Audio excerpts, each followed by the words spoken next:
extremely well all throughout this game. 19 for Malonzo. Baltasar's three-pointer gave Justin a total of 10 points. And even if he's 3 of 17, as we take a look at the quarter scoring, Baltasar's triple will force his defender to step out of the shaded area.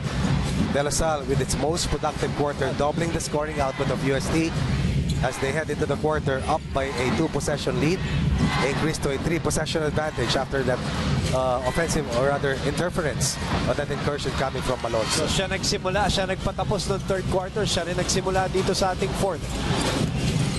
Serrano puts on the brakes. Karakot, Baltazar, Malonzo, and Bates join into Serrano. Look at this matchup. Subito trying to stay in front of Malonzo, which meant somebody was free. It was Serrano who was smacked away by Zachary Wang. Too deep. But Sepson puts it on the floor, and a foul by Karakot, who was trying to poke from behind. A second personal on Andre Karakot. That's his second Karakot still had a productive match, but Melesio has been able to come out of his scoring slump after accounting for only 11 points in their last 2 matches. While Karakot, after a 6-point game versus FEU and a 2-point showing against UE, coming up with 1 field goal so far for the Archers. Concepcion fakes, fires out, and again Bates high up as he continues to vacuum all those balls right now. 11 rebounds for Brandon Bates. Baltazar, Bates again, and a bang in the bucket. What a game for Brandon Bates, who did not start this game because he is under the weather. Poison points in the base, more in the paint. And Brandon Bates talked about that this is probably one of his best games this year.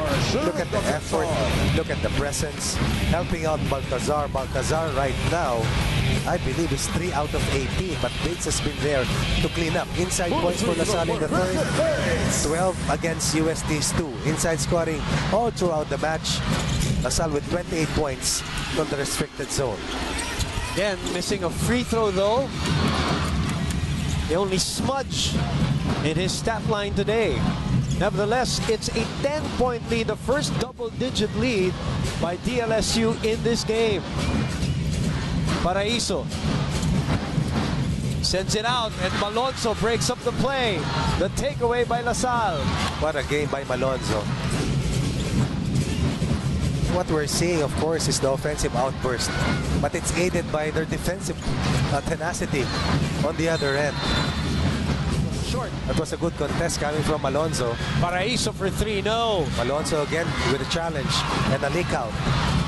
Serrano, Karakot, and Malonzo cleans up. Ando for the third opportunity here for UST. Paraiso from the elbow. Cuts the lead to 8 with 5:46 remaining. Always has that uncanny ability to hit a basket with either the shot clock winding down or the game on the line. Same as this guy. That's his reputation already. Has always been clutch. Melesio, only 11 points in the last 2 games for the Archers, now with 16. Coming up with a big third quarter. Back to 11. Paraiso again from 18. Comes up short. Dive for the loose ball. Ends up with Karakot. Manuel. Baltazar. Karakot will reset with 17.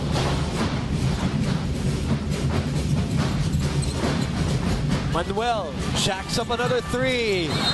This one rims out. 8-point deficit for the Growling Tigers. Chabio uses the pick, steps into traffic, navigates through, and cuts the lead down to 6 at 74-60. Yes. Dito naman, gustong gawin ng La Salle, 2-0 ang UST. May kontrapelo talaga na matatawag, no? Pero ang UST, tandaan natin, is a very good fourth quarter team. 3 free throws by Subido. Chabio with 2 points. Can UST get a stop? No, they don't. Inusok ni Baltazar ang depensa. You like that execution, getting it to their go-to player. Very patient, going deep, closer to the basket. Baltazar right now with a total, I believe, of 12 points. Chapio sets the roadblock for Paraiso. Paraiso misses. Bates is back in the ball game and hauls another rebound down. Melesio setting up Karakot, relocates, then drives, sends it out to Baltazar from the elbow. Back-to-back connections from Baltazar. So a 4-0 run to answer the 5-0 run. 1 of 11 in the first 2 quarters was Baltazar, only with 3 points in the first 20 minutes. Now, with a total of 14, 12, or rather 11 in the final 2 quarters. Finally a 3 from Abando, although that is his second, but he has missed a ton today. Ito yung nagkukulang sa laro ng offense o sa offensive game ng UST, no? Yung 3-point sniping nila. Na normally, talagang pinapahirapan yung ibang teams. What a Ganda nung pasa. Melesio with a dime. Abando. Melesio diving for the loose ball. Manuel kicks it out to Melesio. But ate up a lot of that time, Coach Ronnie. Well, I thought that he was not going for a shot and tried to burn more time on the game clock. Batalier. Abando for 3. Got it. 28 seconds and a 6. They've had 9 assists since we were talking about that assist turnover ratio. 9 assists and 2 turnovers only in the second half. Not in the fourth quarter, but in the whole of second half. Abando for 3. Got it! We are not yet done here. Triples. 11 of UST's 20 points in the fourth quarter coming from Abando, who was held scoreless in the third after finishing with 6 points in the first 2 quarters. I was just about to say, quietly, he gets his point total. And quietly, 17. He kept UST alive. Yeah. And to be blunt about it, resurrecting UST's chances after Salle was comfortably ahead earlier by a 3-possession lead. UST will try to fall as quick as possible because they are not yet over the limit. Pero meron ng 4 na personal fouls itong si Matalier as they try to funnel this inbound play of the Archers. They give it to Karakot. They double Taking team. too long. They have double team and a steal. Abando will stop for a 3 and gets it to go. Did he step on the line though? Coach Alden Ayo is looking at it right on the court. 1.3 seconds remaining. They have to review this. Coach Alden feels, I think, with the way he looks right now, that he stepped on the line. I think he feels, but what a play. First, the giveaway, the transgression. Taking it away, Abando steps into play, steps onto the court, maybe steps onto the line, knocks down that long 2, at least from that angle.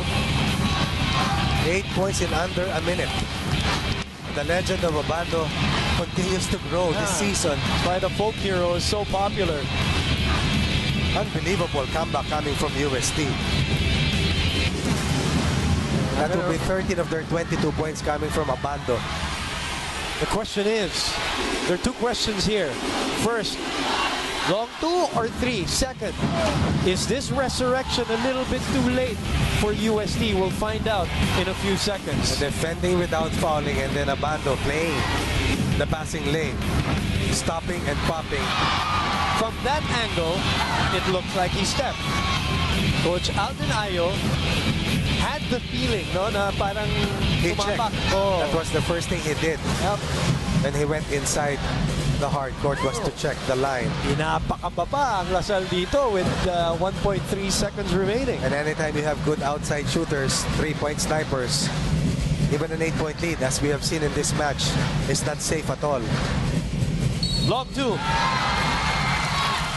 And that sign just broke the hearts of a lot of UST fans here and that, at the Araneta. That might just have saved the season for Lasal as well. Right. Ano bang size ng paa nito si Sabando? Makaila, pakitanong nga kung anong size ng paa ni... Ganda na sapatos eh. Oh boy, what an ending. What a bizarre ending to this game. So the recourse now for LaSalle is for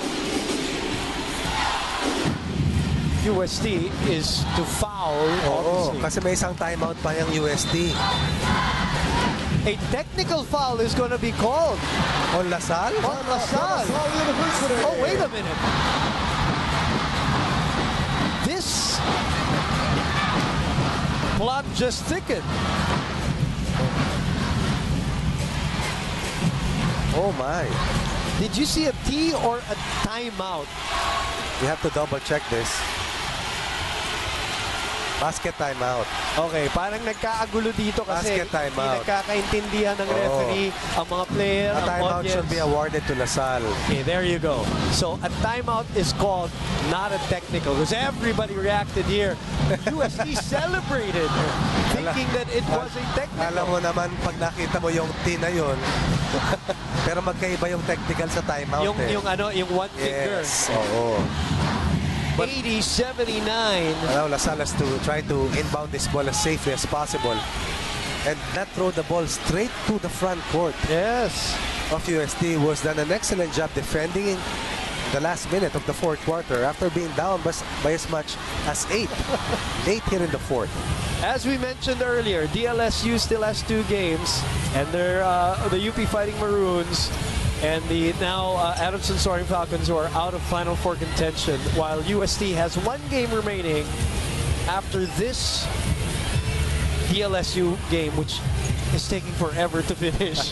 And that is the 1 game remaining for them. For LaSalle, it's all about making it to the Final Four. For UST, the race is against UP to get to 9 wins. So UP obviously rooting for LaSalle. I see them. I saw the coaching staff watching earlier. Alam mo, Coach Ron, kanina pa ako nandito nung second game pa lang. Yung mga UP fans na iwan, rooting for Adamson kanina against FEU. Yung FEU rooting for NU earlier. Kanina, so maaga rin sila pumunta. So ngayon naman, who is rooting for LaSalle or who is for UST? Napunit na. Itong mga...